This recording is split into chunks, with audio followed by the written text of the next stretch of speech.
গত পর্বে দেখেছিলেন কতটা কষ্ট করে কতটা অপেক্ষার পর আমরা ঢাকা টু পারো এসে পৌঁছেছিলাম। আর পারো এয়ারপোর্ট থেকে বের হয়ে এরপর আমরা কি করব সেটা আপনাদেরকে এই ভিডিওতে সম্পূর্ণ বলবো। সো আসসালামু আলাইকুম, welcome back to travel with Tahmina. আজকের গল্পে আমরা যাচ্ছি পারো থেকে থিম্পু পর্যন্ত, এবং থিম্পুতে আজকে আমরা নাইট স্টে করব, চেক ইন করবো, এবং যাত্রাপথে আমাদের কিছু ট্রাভেল স্পট দেখানোর কথা। তো আমাদের প্যাকেজে গাইড আর গাড়িটা ছিল, তো ওইখানে আপনি যেটাই করেন না কেন গাইড অবশ্যই নিতে হবে, এটা ওদের ট্যুরিস্টদের জন্য একটা ম্যান্ডেটরি বিষয়। যেহেতু আমরা এজেন্সি থেকে প্যাকেজ কিনেছিলাম, সো আমাদের সব কিছুই প্যাকেজে ইনক্লুড ছিল, এয়ার টিকিট, হোটেল, গাড়ি, গাইড, সব কিছুই খাওয়া সহ, 3 বেলা খাওয়া সহ সবই ছিল। তো যেটা হচ্ছে যে আমাদের গাইডটা খুব একটা এক্সপার্ট আমার কাছে মনে হলো না, কারণ আমি যখন দেখেছিলাম যে এর আগে যত ব্লগে দেখেছি যে ওরা সব কিছুতেই থামে বা বলতে থাকে, কিন্তু আমাদের গাইডটা কেন যেন একটু হেজিটেট, শাই ফিল করছে। So we are here at Dato. The bridge behind us, behind me, the old bridge there. It's the Dato bridge, and the monastery behind us is the Dato Hatangawa monastery. It was built in the 15th century by an iron bridge builder known as Thangthong Gyalpo. It was named as Dato because guide আমাদেরকে place সম্পর্কে কিছু বর্ণনা দিল, যে পিছনে যে ব্রিজটা দেখা যাচ্ছে সেটা বহুত পুরাতন, পাশে একটা নতুন ব্রিজ হয়েছে, এটার একটু উপরে গিয়ে একটা টেম্পল আছে। সো আমরা টেম্পলে যাইনি, পুরানো ব্রিজে উঠিনি, নতুন যে ব্রিজটা ওটা দিয়ে হেঁটে এই পারে এসে জাস্ট দূর থেকে টেম্পলটা দেখেছি। তো এইখানের ভিউটা মোটামুটি আমার কাছে মনে হলো যে আমি সিকিম গিয়েছিলাম সেরকম একটা ভাইবস আসছিল আমার কাছে। তো এখানে প্রত্যেকটা টুরিস্ট স্পটেই রাজা রানীর, ওদের পরিবারের ছবি এত সুন্দর করে রাখা। আমি তো আগেই বলেছি ওরা রাজা রানীকে খুব বিশেষভাবে সম্মান করে। তো আমাদের যাত্রাপথে একটা নদী দেখার কথা ছিল, আমাদের গাইড সেটা সামনে দিয়ে গেল কিন্তু গাড়িটা থামায়নি। সো এটাতে আমি খুব ডিসঅ্যাপয়েন্ট। এরকম কখনো আমি কোনো ব্লগেই দেখিনি যে, বা কোনো কোথাও দেখিনি যে এরকম করে। তো আমাদের সঙ্গে এটা হলো, তো আসলে কিছু বলার নেই।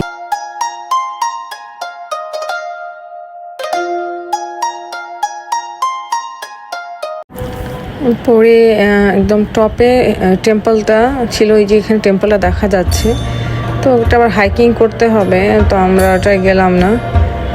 এরপরে আমাদের ডলারটাকে এক্সচেঞ্জ করা দরকার ছিল, তো আমরা রওনা দিলাম সেটার জন্য। শহরের দিকে যাচ্ছি আর কি, আমরা পারো থেকে থিম্পুতে যাচ্ছি। যাত্রাপথটি এত সুন্দর ছিল, চারিদিকে শুধু পাহাড়। যেহেতু শীতের শেষ দিকে আর এখনও বসন্ত ঠিকমতো আসেনি, সো এতটা গ্রিনারি ছিল না, তারপরে খুব সুন্দর ছিল। আমরা খুব ক্লান্ত হয়ে পড়েছিলাম, তাই পরে ডিসিশন চেঞ্জ করে ভাবলাম যে প্রথমে হোটেলে চেক ইন করবো, তারপর ফ্রেশ হয়ে লাঞ্চ করে তারপর আবার নেক্সট আমরা বের হব ঘোরার জন্য। যেহেতু সময় কম, আমাদেরকে ওইভাবেই সব ম্যানেজ করতে হবে। হোটেল পার্ক, এই হোটেলে আমরা ছিলাম থিম্পুতে, এজেন্সি থেকে এটা রিকমেন্ড করা হয়েছিল। তো 3 স্টার হোটেল, কিন্তু ওভারঅল এটার সব কিছু ভালো ছিল। হোটেল পরিষ্কার পরিচ্ছন্ন, চারিদিক তা ভালোই, ছোট কিন্তু খারাপ না, খুব ভালোই ছিল।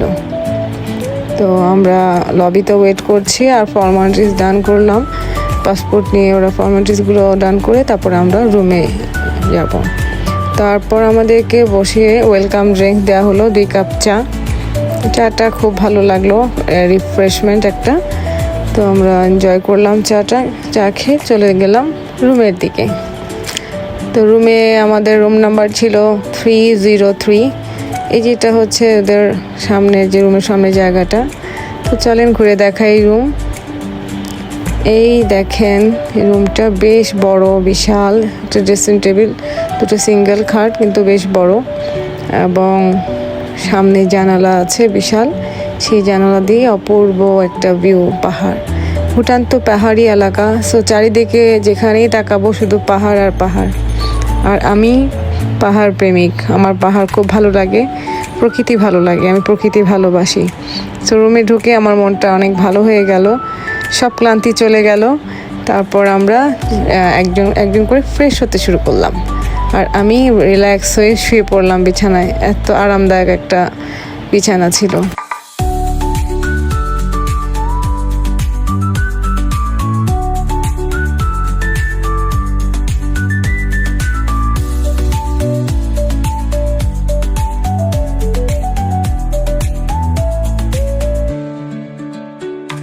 আমি জানালা দিয়ে শুধু বারবার পাহাড় দেখছি, আমি চোখ ফিরাতে পারছি না, আমার এত ভালো লাগছে। তো যাই হোক, আমরা এরপর ফ্রেশ হলাম, রেডি হয়ে চলে গেলাম নিচে ডাইনিংয়ে। ওরা বললো যে আমাদেরকে এখন খাবার সার্ভ করবে। সো ছোট ডাইনিংটা খুব সুন্দর, ছোটো মোটোর মধ্যে সুন্দরই ছিল। তো আমারও শুধু 2 জন ছিলাম দুপুরে, বাকি গেস্ট রাতে আসবে, তাই ওরা বুফে সার্ভ করেনি। তো আমাদেরকে যা যা খাবার সার্ভ করেছিল বেশ ভালো, আর ভালো মজাই লেগেছিল। সো এই যে চলে এসেছে আমাদের খাবার। একটি স্পাইসি ভেজিটেবল ছিল, রাইস ছিল, ভাতটা কেমন যেন মানে অন্যরকম চাল এরকম কেমন যেন ছিল, সঙ্গে পুরি, মাছের একটা তরকারি ছিল, ডাল, সালাদ আর পাঁপড় দিয়েছিল। ওরা সব সময় পাঁপড়টা দেয়, পাঁপড় সব কিছুর সঙ্গে, আমি ইন্ডিয়ায় দেখেছি সব কিছুতে পাঁপড় দেয়। তো খাবার টেস্ট করে দেখলাম স্পাইসি, মানে আমাদের খাবারের মতোই, মোটামুটি খারাপ না। তো এরপরে আমরা বের হয়ে গেলাম যে আমাদের আজকের যে স্পটগুলো ঘুরে দেখার কথা সেগুলোর উদ্দেশ্য। তো ওরা আমাদের ইটিনারিতে যা যা ছিল নিয়ে যেতে চেয়েছিল, কিন্তু আমরা যাইনি। যেখানেই যেতে যাব ওখানেই অনেকগুলো টাকার টিকিট কাটতে হবে। তো যাত্রা পথে আমাদের একটা মানি এক্সচেঞ্জের দোকানে থামালো মানি এক্সচেঞ্জের জন্য। তো আমি আগেই বলেছি এয়ারপোর্টে আমাদের সঙ্গে যেই ঘটনাটা ঘটেছিল যে $50, আমরা $100 দিয়েছিলাম, তার এগেনস্টে আমাদেরকে এত খুচরো ডলার দিয়েছিল যে আমরা ভুটান কারেন্সিতে খুবই কম রেট পেয়েছি। তো মন কিছুটা খারাপ হলো, ওদেরকে এরকম ভাবিনি যে ভুটানের লোকজন এত প্রশংসা শুনেছি যে ওরা এমন করবে, সেটা ধারণার বাহিরে ছিল। তো যাই হোক, এত সুন্দর ওয়েদার ওইখানে ভুটানের, এখানে যেখানে তাকাচ্ছি শুধু মনে হচ্ছে যে ঝকঝকা কোনো মানে ধোঁয়া নেই। আর গাছে গাছে তখন পিচ ব্লুসম ছিল। তো চেরি ব্লুসম দেখার খুব শখ ছিল আমার জাপানে, সেটা তো দেখতে পাইনি, কিন্তু এখানে এসে দেখলাম চারিদিকে গাছে পিচ ব্লুসম। আর হচ্ছে ওরা বলছিল যে গতকালকে ঝড়ের কারণে অনেক ফুল ঝরে গিয়েছে, প্রচণ্ড ঝড় ছিল। ভাবা যায় গতকালকে কীরকম ছিল ওয়েদার, আর এই ওয়েদারটা কত সুন্দর ঝকঝকে, আকাশে ঘন কালো মেঘ, তার ফাঁকে ফাঁকে রোদ আর ঠান্ডা বাতাস, অনেক সুন্দর ওয়েদার ছিল আর খুবই ভালো লাগছিল। তো আমরা রওনা হলাম সেই পিক বুদ্ধা টেম্পলের উদ্দেশ্যে। পাহাড়ি আঁকাবাঁকা পথ, আকাশে মেঘ, চারিদিকে পাহাড়। আমার কাছে এমন যাত্রা খুবই ভালো লাগে। আমি মূলত কোনো গন্তব্যে পৌঁছানোর চেয়ে যে রাস্তার যে দৃশ্যগুলো সেটা উপভোগ করতে বেশি পছন্দ করি। তো আমার মতো কি কেউ আছেন যারা এরকম পছন্দ করেন পথের যাত্রা? তো যদি পছন্দ করেন অবশ্যই আমাকে কমেন্টস করে জানাবেন। তো চলেন একসঙ্গে উপভোগ করি এই সুন্দর পাহাড়ি যাত্রাটা।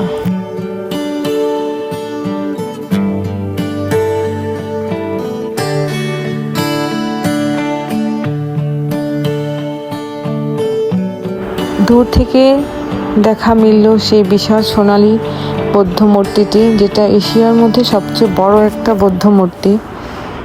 আর এই মূর্তিটার সোনালী রং রোদের আলোতে মনে হয় যে একটা সোনার পিণ্ড উপরে দাঁড়িয়ে আছে, এত সুন্দর।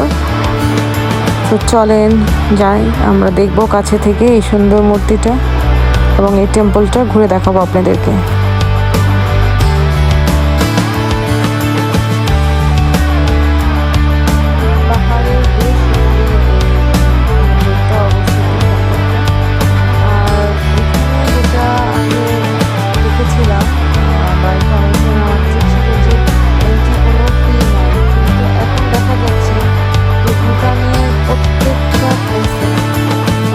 500 ওদের কারেন্সি ফি দিতে হয় টিকিটের জন্য, এটা আমার কাছে অতিরিক্ত মনে হয়েছে। কারণ এত চার্জ, এত ট্যাক্সের পরেও এই টিকিটটা দিয়ে ঢুকতে কিন্তু গায়ে লাগে। আগে এখানে কিন্তু টিকিট ছিল না, ফ্রি ছিল। এখন দেখলাম যে 500 করে টিকিট। তো প্রত্যেকটা টুরিস্ট স্পটেই কিন্তু টিকিট দিয়ে ঢুকতে হবে, এটা মাথায় রেখে আসতে হবে ভুটানে। তারপর মনে হলো যে এটা তো একটা আইকনিক প্লেস, এটা তো দেখা মাস্ট। এবং প্লেসটা এত সুন্দর ছিল যে মানে মনে হয়েছে যে টাকা 500 টাকাটা কোনো দিয়ে আমাদের কোনো কষ্ট লাগে, কারণ কি এই জায়গায় এসে আমরা এত এনজয় করেছি যে পরে আমার আর যেতে ইচ্ছে করছিল না। তো এই বিশাল মূর্তিটা 170 ফুট উঁচু, বিশ্বের সবচেয়ে বড় বসা বুদ্ধ মূর্তিগুলোর মধ্যে একটি। ব্রোঞ্জ দিয়ে তৈরি আর বাইরে গোল্ড প্লেটের, এটা তো সুন্দর করে এটা বানানো। মূর্তিটার চারপাশে যে পাহাড়ের ভিউ সেইটা মনোমুগ্ধকর। এবং আমরা যখন গিয়েছিলাম এত সুন্দর বাতাস ছিল, আমি এই সুন্দর জায়গাটায় অনেকক্ষণ বসেছিলাম, আমার যেতে ইচ্ছে করছিল না। আমি এখানে অনেকক্ষণ বসে বসে এই সুন্দর ভিউটাকে এনজয় করেছি। আকাশে ঘন কালো কালো মেঘ, নিচে সবুজ পাহাড়, আর ওই যে দূরে গ্রামগুলো দেখা যাচ্ছে, যেন কল্পনার তুলিতে আঁকা একটি সুন্দর ছবি।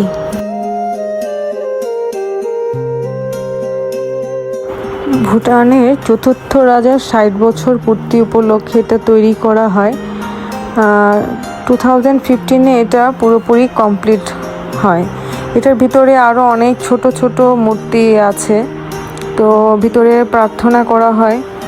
যদিও ভিতরে ভিডিও করা নিষেধ ছিল, কিন্তু আমি বাহিরের ভিডিও করতে করতে ভিতরে চলে গিয়েছিলাম। আজ পর্যন্ত আমি কোনো ব্লগে বা ভিডিওতে এর ভিতরের কোনো ফুটেজ দেখিনি। তো আমি আমার এই ভিডিওতে আপনাদেরকে এটার ভিতরের কিছু অংশ দেখাবো। সো আমার সঙ্গে থাকুন। খুবই সুন্দর। আর আমার মনে হয় যদি আপনি ভুটানে ঘুরতে আসেন তো অবশ্যই প্লেসটায় আসতেই হবে, কারণ এটা একটা আইকনিক জায়গা এবং আপনার আসলে অবশ্যই ভালো লাগবে। This man of Singapore known as Peter Thiel. What is that? It's like Is this gold plated? Oh, that's art. it's gold plated Stone. brass or bronze. Some of the materials are brass and some. I was so vivid, lively. ভিতরে video করা নিষেধ ছিল হয়তো, কিন্তু আমি video করতে করতেই ভিতরে চলে গেলাম। সম্পূর্ণ খালি ছিল, আর আমাদের গাইড যে ছিল সেও কিছু আর বলেনি। সো আমি এর ভিতরে কিছুটা অংশ আপনাদের জন্য ফুটেজ নিয়েছি। এই ভিতরটা পুরোটাই এত সুন্দর করে সোনালি কালার, এই যে পিলারগুলো, আর এত ধরনের মূর্তি ছিল যেগুলোর প্রত্যেকটারই একটা নাম ছিল, আবার এগুলোর পিছনে একটা করে হিস্ট্রি ছিল। আমাদের গাইড এগুলো আমাদেরকে অল্প অল্প করে সবই বলছিল, মানে আমি ওকে বলতে বলেছি। তো এরপর ভিতর থেকে বের হয়ে বাহিরে আর কিছুক্ষণ ঘোরাঘুরি করলাম। আমার কাছে এই বাহিরের সুন্দর মূর্তিগুলোকে দেখে খুবই মানে সুন্দর লাগছে। মনে হচ্ছে যে বড় মূর্তিটাকে এই ছোট ছোট মূর্তিগুলো পাহারা দিচ্ছে।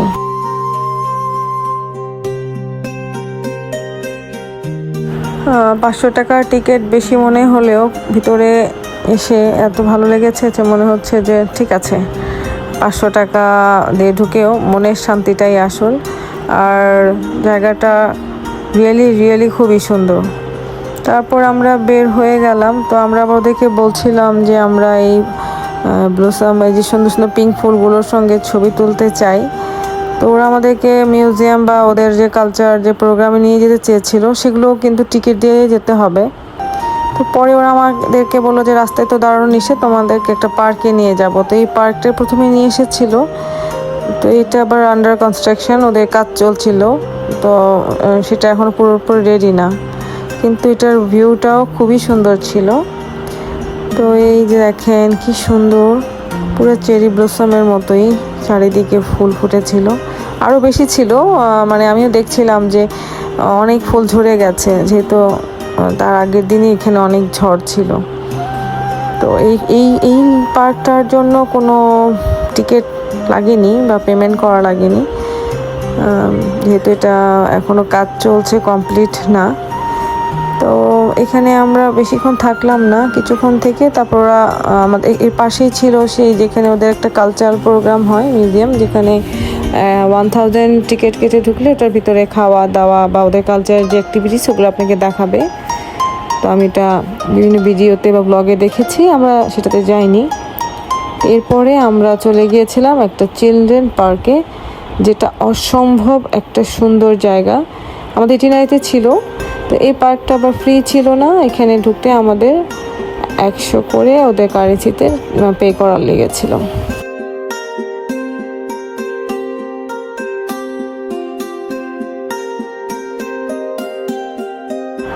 পার্কটার বাইরে এত সুন্দর যে ভিতরে ঢোকার আগে আমরা এখানেই অনেক সময় কাটালাম। তা টিকিট কাটা হয়ে গেছিলো, তারপরে আমরা বাইরে অনেকক্ষণ বসে থাকলাম। তো এই ফুলগুলো দেখে আমার মনে হচ্ছিল যে এগুলো টিউলিপ ফুলের মতো লাগছে। তো এটাকে আসলে টিউলিপ কিনা আমি ঠিক জানি না, কেউ যদি জানেন ফুলটার নাম অবশ্যই আমাকে কমেন্টস করে জানাবেন। তো ভিতরে আসলাম, তো এই ঢুকি একটা রেস্টুরেন্ট আছে, আর চারিদিকে ওরা পার্কটাকে এত সুন্দর করে করেছে যে মনে হচ্ছে যে জাপানের কোনো একটা জায়গায় চলে এসেছি, এত সুন্দর, খুবই নাইস, একদম নিট অ্যান্ড ক্লিন। আর ওদের ওখানে ওয়েদার এত ভালো যে ওখানে ধুলোবালি নেই, তো মনে হচ্ছে যে নিঃশ্বাস নিতে খুবই কমফোর্টেবল, এত ভালো লাগছে যে বলে বোঝানোর ভাষা নেই। তো আমরা আবার ওখানে দাঁড়িয়ে একটা স্টেজের মতো ছিল, ওখানে অনেকক্ষণ ছবি তুলেছি। চারিদিকে সে সুন্দর চেরি ব্লসমের মতো, চেরি গাছের মতো, ফুলের মতো অনেক গাছ ছিল। তো পুরো পার্কটা ঘুরে ঘুরে দেখলাম।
চারিদিকে এত পিঙ্ক পিঙ্ক ফুল দেখে আমার মনে হচ্ছে যে আমি জাপানে সেই চেরি ব্লসমে চলে এসেছি, চোখ ফেরানো যাচ্ছে না, এত সুন্দর।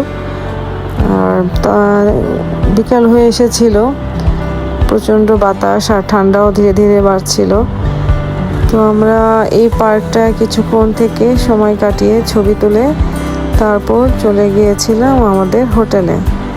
তো আসেন, চলেন একসঙ্গে এই সুন্দর পার্কটাকে দেখি, উপভোগ করি।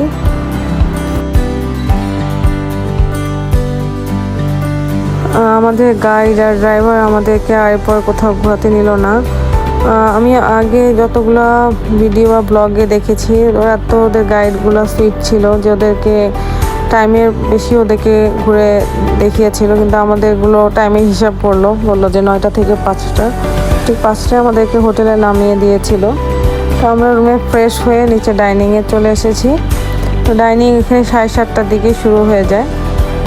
তো খাবারের মধ্যে রাতে বুফে খাবার ছিল, ভাত, রুটি, তারপর একটা মুরগির তরকারি, ডাল, পাঁপড়, সবজি।